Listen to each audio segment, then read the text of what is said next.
Hello. こんにちは。キークリエイティブスタジオオンライン。本日もやっていきましょう。What is the topic for today? Okay, I think from now on, I'm gonna maybe do at least like one on foreshortening because people seem to like the foreshortening very much. はい。今日のトピックは短縮法です。短縮法を利用してどんな風に人体を描くかっていうところですね。もう皆さん短縮法大好きだと思っております。Okay, so but this one I want to talk about like some dynamic foreshortening, for figure drawing, basically. で今日使うポーズっていう書いていくポーズはこうアクションポーズ、ダイナミックなポーズですね。短縮法を使ってよりダイナミックに見せるという方法をご紹介します。So as I've done before, in terms of like showing you guys, one thing was about the use of of overlap, right? 以前のトピックでも何回もですけれどもね、オーバーラップという概念をお話ししたと思います。Overlap is really going to be, a big part of your key to get the sensation of foreshortening. はい。で、オーバーラップを利用するっていうのが、こう短縮法がうまく働くことの一つの要因になっていると思います。オーバーラップをしっかりこう書いてあげるっていうことですね。Right. So you notice how I have this very large volume here, this very large ball here, then I put one behind it and one behind it like that, right? So you have this sensation of of like depth, and also your brain just like automatically believes that these volumes are going away from us, right? Yeah.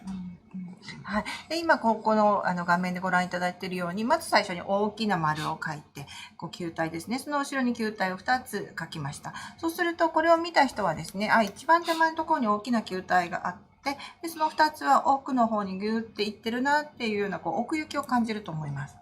So if we really wanted to be, we can take the same concept and apply it to like large volumes that are reflected in the body, pretty much, right? So if I have like a head here, and then body here. はい。で、この単純なオーバーラップっていうコンセプトをもっと大きなものに応用していこうというわけなんですね。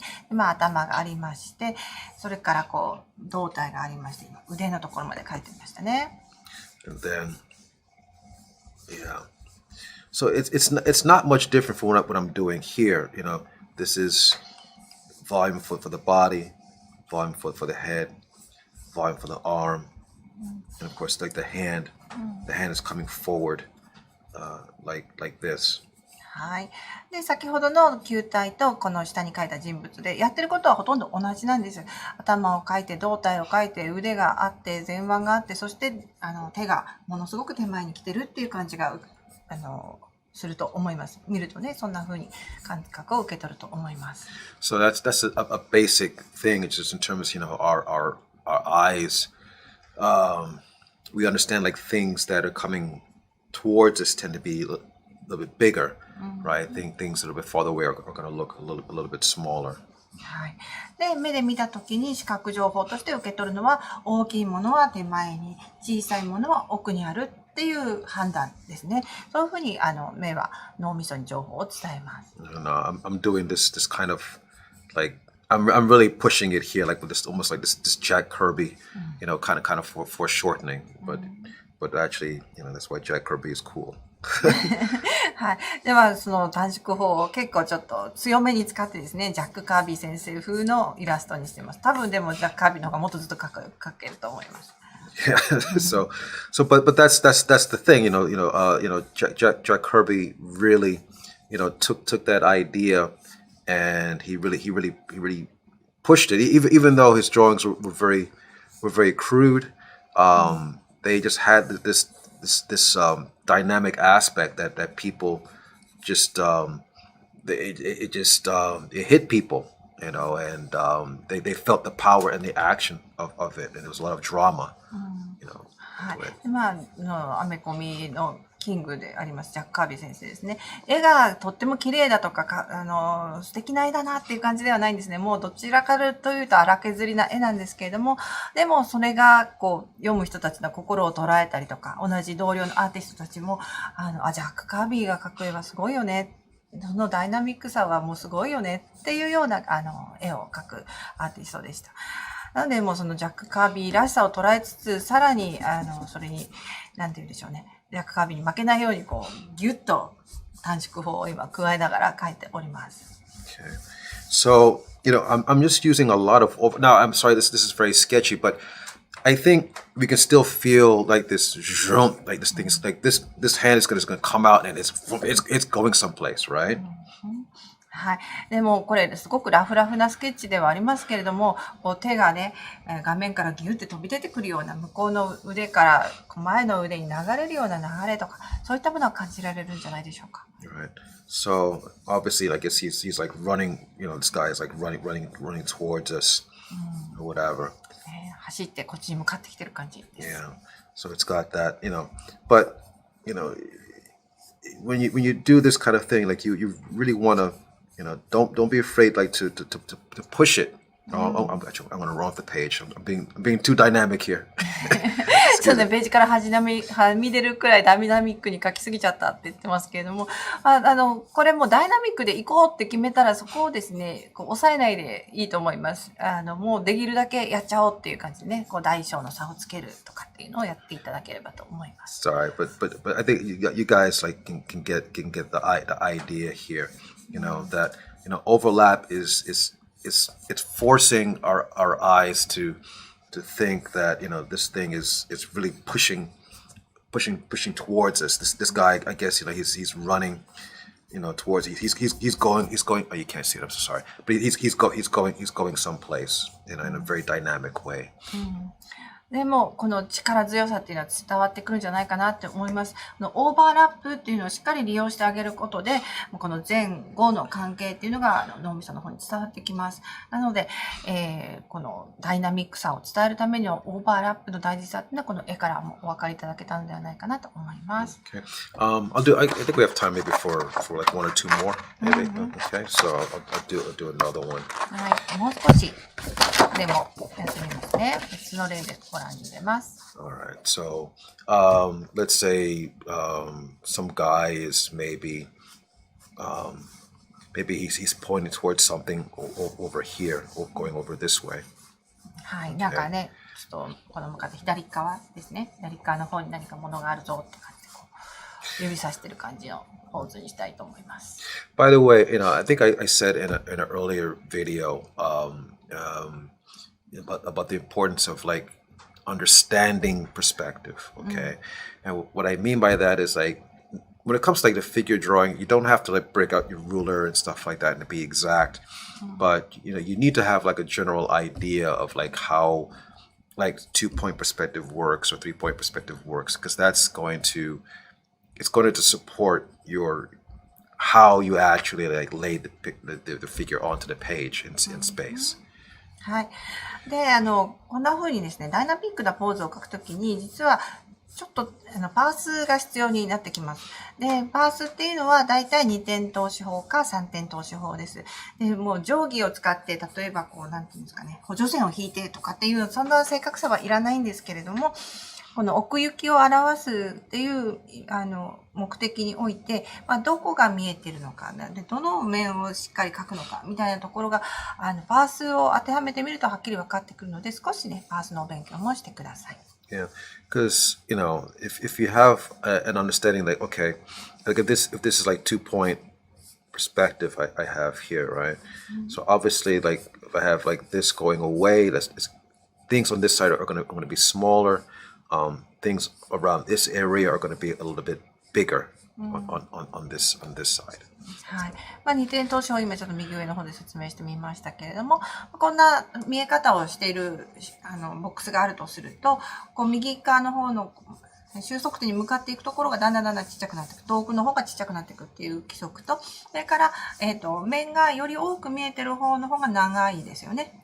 角度が急な方が、面は大きいんだけれども、こう短く終わってるみたいなことが起きますので、こういったことを人体を描くときにも少し考慮して当てはめてあげると、さらに立体感が増します。Yeah. So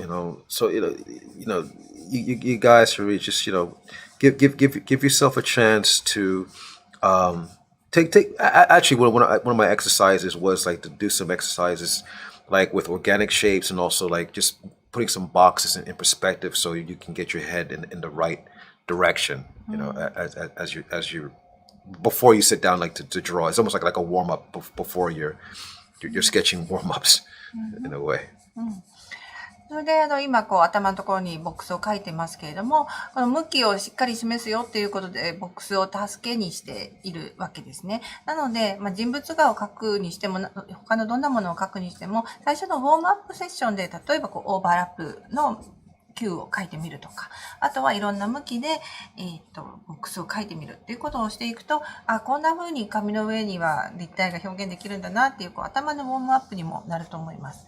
Yeah, so basically, like this guy, I don't know, maybe he's punching something or over on this side, away from us, you know. But again, I'm using, very large forms. Actually, I'm gonna change it a little bit. I'm gonna put his hand here.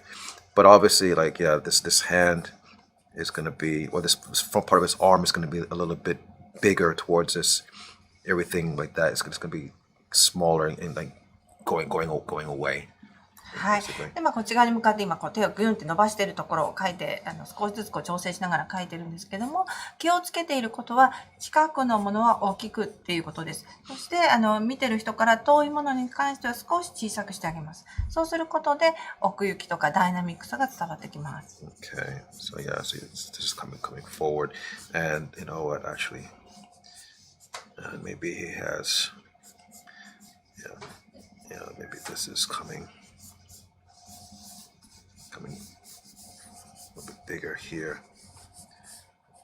I don't know. はい、太もももですね、こちらの方に向かってきているっていう風な感覚を出すためには、向かってきているところを大きくしてあげます。You know, maybe he's like some god or whatever, and he's got something like that. Maybe some magic or whatever, you know. But basically, yeah, here this arm is overlapping, this part of his arm, and then everything here is getting smaller as it's going away. はい。差し出した手のひらに何が乗ってるかっていうのはちょっとわからないですけれども、パースが効いてる、あるいはこのオーバーラップがすごく効果的に働いてるっていうのはお分かりいただけると思います。とにかく、手前に来るものを大きく、遠くに行くに従って小さく、もうこの簡単な原則です。Okay, actually, I'll try. I'll do one more. That's okay. So maybe okay. All right, I'm gonna do a little crazy one here. Okay. はい、じゃあもう一つもう超ダイナミックに書いてみます。Okay. So here I have a figure coming down like this. That. So there's the leg. はい、まず最初は人ですね。頭があって、今足を描いてるところですね。Okay. Foot like that. Okay. And now what I have here is a big hand. Here. 手がめちゃくちゃ大きいっていう。Like this. Okay. Actually, I keep on. Well, I'm sorry. I'm from America, so my references when I was growing up, was like Marvel comics and things like that. But there was a character in Marvel comics called Mr. Fantastic, I think is his name. He was in a group called the Fantastic Four, I think. But his body could, his superpower is that he could expand and stretch his body, and it made some really fun some fun gestures or drawings because they can really. The artist had a lot of fun, like with the foreshortening with him, because his body can really expand and things like that. So his body would be all the way small in the back, but the hand is coming coming at you, almost like in a 3D kind of thing. はい。で、キー先生はアメリカ育ちなので、大体アメコミを見たり、読んだりとかして育っているんですけれども、その中にですね、ファンタスティック4っていうコミックのミスターファンタスティックっていうのがいるんですね。その彼の超能力っていうのは、自在に体を伸ばせるっていうことだったんです。で、おそらくそのジェスチャーがとっても面白いので、アーティストも楽しんで短縮法を使ってたんじゃないかなっていうふうに思うんですけれども、手がビューンって飛び出してくるので、手だけすごく大きくて体は向こうの方にちっちゃくあるみたいな、そんなキャラクターでした。それをね、と思い出しながら描いてます。Yeah, so, the cool thing about it is, they came up with some really, interesting and creative ideas here. Okay. Now the interesting thing is obviously this character has some oversized hands, right? But you can tell that this one is obviously even though they're probably both equally big, but this one is bigger because it's closer to us. で、この今描いてるキャラクターはもしかしたらちょっと体の割には手が大きすぎるっていうような感じのキャラクターデザインになってるかもしれませんけれども、とにかくですね、手はこっちに向かってくることは向かってきてるなっていうのは伝わると思います。で、向かって、右側の手ですね、の方が少しちっちゃいですね。ってことは、でも向かって右側の手の方がギュンってこっちの方に向かってきてるっていうことが感じられると思います。Okay, so just laying this in so you guys can get the idea like that. Yeah, so I don't know some crazy hero character. I don't know, it's some big hand man. I don't. ちょっとね、比率的にもちょっと手は大きいなっていう感じなので、ビッグハンドマントでも名付けておこうかなと思いますけれども、こんな感じで短縮法を使いながらダイナミックなポーズが描けるよっていうデモ3点ご覧いただきました。Okay, so look, this concept that's here again. This is no different from what I did before by just simply putting large volumes overlapping like that. It's the same idea. It's just, I'm just applying this to my understanding of how to draw the figure. So that's my recommendation for you guys. Okay. はい。で、一番最初の丸3つを思い出していただきたいんですけれども、この球体、前後の関係で並べたっていうことと、今書いた、ビッグハンドマントは、全然、コンセプト的には変わりがないんですね。この、オーバーラップっていうコンセプトを当てはめて、ダイナミックなシェイプに仕立てております。こんなことで、ウォーミングアップには、オーバーラップを書くことをお勧めしております。Okay. All right. So I'm gonna stop there. All right, and I will see you guys next week with another video. はい。ではまた来週もキークリエイティブスタジオでドローイングティップをお届けします。ぜひご覧ください。Okay. All right. See you next time.